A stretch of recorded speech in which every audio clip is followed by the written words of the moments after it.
Bismillahirrahmanirrahim. Today on 10th May at the time of Fajr, we have given a strong punch to our coward enemy. Inilah Global Views, sudut pandang kita tentang ragam konflik internasional yang berdampak signifikan kepada kita semua. Siapa untung, siapa buntung di perang India-Pakistan? Memasuki hari kelima peperangan India dan Pakistan, kedua negara memasuki fase baru yang sempat mengkhawatirkan. Pemerintah dan militer Pakistan pada tanggal 10 Mei 2025 mengumumkan secara resmi meladeni India lewat Operasi Bunyan Marsus. Pasukan Pakistan menembakkan rudal jarak jauh mereka, menargetnya sedikitnya 6 pangkalan militer India. Operasi militer ini dilancarkan setelah rudal-rudal India menghancurkan sebuah pangkalan udara militer Pakistan yang sangat vital di Rawalpindi.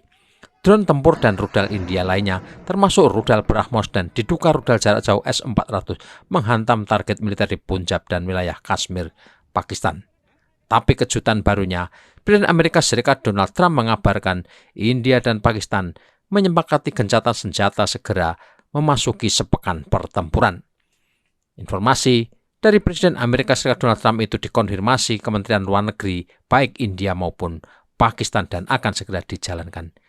Jika benar, tentu saja peredaan konflik lewat gencatan senjata akan mengurangi ketegangan kawasan dan dunia yang berdebar-debar menanti apakah akan terjadi perang nuklir. India memulai gempuran mereka pada Selasa 6 Mei 2025 ke sekurangnya 6 target kelompok militan Pakistan di Punjab dan Lahore.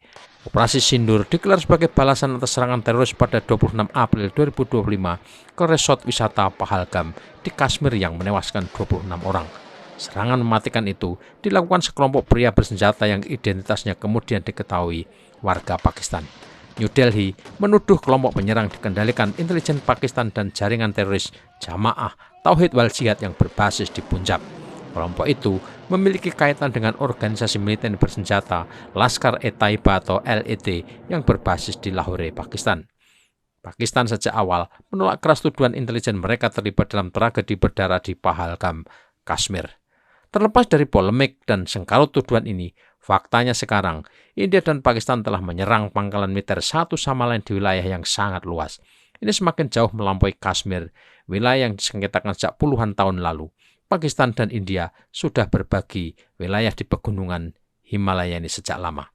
Perkembangan ini menimbulkan tanda tanya, konflik berbelok ke wilayah yang mungkin hampir tidak akan diketahui siapapun. Di tahap awal pertempuran, Pakistan secara mengejutkan mendapatkan keunggulan signifikan dalam perang udara. Klaim Islamabad yang sebagian didukung bukti di lapangan telah merontokkan 3 jet tempur Dassault Rafale, Mirage 2000, Sukhoi Su-30MK dan 1 MiG-29. Tumpuan Pakistan ada di skuadron tempur jet Chengdu J-10C dan J-17 berikut persenjataan yang produksi Tiongkok. India belum menanggapi klaim Pakistan dan memberi penjelasan resmi tentang rontoknya jet-jet tempur mereka. Berjatuhannya pesawat tempur India terutama Dassault Rafale menimbulkan lampu merah fakta kecanggihan jet tempur generasi 4.5 yang dikerap diunggulkan oleh Prancis ini. Indonesia saat ini telah memesan 24 unit jet tempur Rafale dari Prancis guna meningkatkan kapabilitas militer sebagai respon dinamika kawasan. Lantas, siapa yang secara geopolitik memetik keuntungan dari konflik India dan Pakistan ini? Secara sederhana, dari fakta yang terjadi di hari pertama, industri militer Tiongkoklah yang langsung mendapatkan citra sangat positif. Saham perusahaan Avik Chengdu Aircraft milik Tiongkok naik 40% minggu ini, memberi prospek bagus produk mereka bakal mampu masuk pasar global. Tidak bisa dipungkiri, kabar keunggulan jet-jet tempur dan rudal Tiongkok yang digunakan Angkatan Udara Pakistan telah membuka mata publik tentang kapabilitas mereka. Selama ini, produk militer Cina masih dipandang sebelah mata, diremehkan dan kerap dianggap tidak bakal mampu menyaingi keluaran Amerika, Rusia, dan Eropa. Bahkan ketika Tiongkok memamerkan jet siluman C-20 yang sangat mirip F-35 Amerika, masih banyak yang meragukan kemampuan tempurnya. Apalagi saat Cina membocorkan pesawat tempur generasi ke-6 J-50 dan model futuristik JXDS buatan Shenyang Aircraft Corporation, tetap banyak yang sangsi. Tetapi perang India-Pakistan menjadi medan pembuktian sesungguhnya, dan itu sekarang telah menjadi fakta yang sangat menarik. Sebagai pemasok senjata utama Pakistan, Tiongkok pasti mengamati secara seksama bagaimana produk militer mereka bekerja dalam pertempuran yang sesungguhnya. Sebagai negara adikuasa militer yang sedang naik daun, Tiongkok belum pernah berperang besar dalam lebih dari 4 dekade. Namun di bawah pimpinan Xi Jinping, Tiongkok telah berlomba untuk memodernisasi angkatan bersenjatanya. Beijing menggelontorkan sumber daya sangat besar untuk mengembangkan persenjataan canggih dan teknologi mutakhir.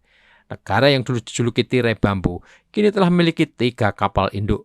1 kapal induk yang berasal dari bekas kapal induk Varyak yang dulu ada di Ukraina.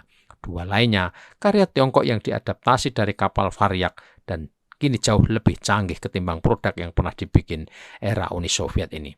Tiongkok juga telah memperluas upaya modernisasi itu ke Pakistan yang telah lama dipuji oleh Beijing sebagai saudaranya yang tangguh. Selama 5 tahun terakhir, Tiongkok telah memasok 81% senjata impor Pakistan. Ini data Institut Penelitian Perdamaian Internasional Stockholm atau SIPRI. Ekspor tersebut meliputi pesawat tempur, drone tempur, dan intai, rudal, radar, dan sistem pertahanan udara yang menurut para ahli akan memainkan peran penting dalam setiap konflik militer antara India dan Pakistan. Beberapa senjata buatan Pakistan juga telah dikembangkan bersama dengan perusahaan-perusahaan Tiongkok atau dibuat dengan teknologi dan keahlian Tiongkok. Hal ini menjadikan keterlibatan apapun antara India dan Pakistan sebagai lingkungan uji coba de facto bagi ekspor militer Tiongkok. Kata Sajan Gohel, Direktur Keamanan Internasional di Asia Pacific Foundation, lembaga riset di London. Militer Tiongkok dan Pakistan juga terlibat dalam latihan gabungan udara, laut dan darat yang semakin canggih, termasuk simulasi tempur dan bahkan latihan pertukaran awak. Dukungan Beijing yang sudah lama untuk Islamabad, melalui perangkat keras, pelatihan dan kini penargetan yang semakin didukung AI, telah diam-diam mengubah keseimbangan taktis, kata Craig Singleton, seorang peneliti senior di Foundation for Defense and Democracy yang berpusat di Amerika. Ini bukan sekedar konflik bilateral lagi. Ini adalah gambaran sekilas tentang bagaimana ekspor pertahanan Tiongkok membentuk kembali pencegahan regional, tambah Singleton. Pergeseran itu yang menjadi fokus tajam oleh meningkatnya ketegangan antara India dan Pakistan setelah pembantiran turis di Kashmir menggarisbawahi penataan ulang geopolitik yang lebih luas di kawasan Asia Selatan. Tiongkok telah muncul sebagai tantangan utama bagi pengaruh Amerika yang bertahan selama beberapa dekade. India dan Pakistan telah berperang merebutkan Kashmir 3 kali sejak kemerdekaan mereka dari Inggris pada tahun 1947. Selama puncak Perang Dingin, Uni Soviet mendukung India, sementara Amerika Serikat dan Tiongkok mendukung Pakistan. Kini, era baru persaingan kekuatan besar membayangi konflik yang telah berlangsung lama antara negara-negara tetangga Asia Selatan yang bersenjata nuklir tersebut.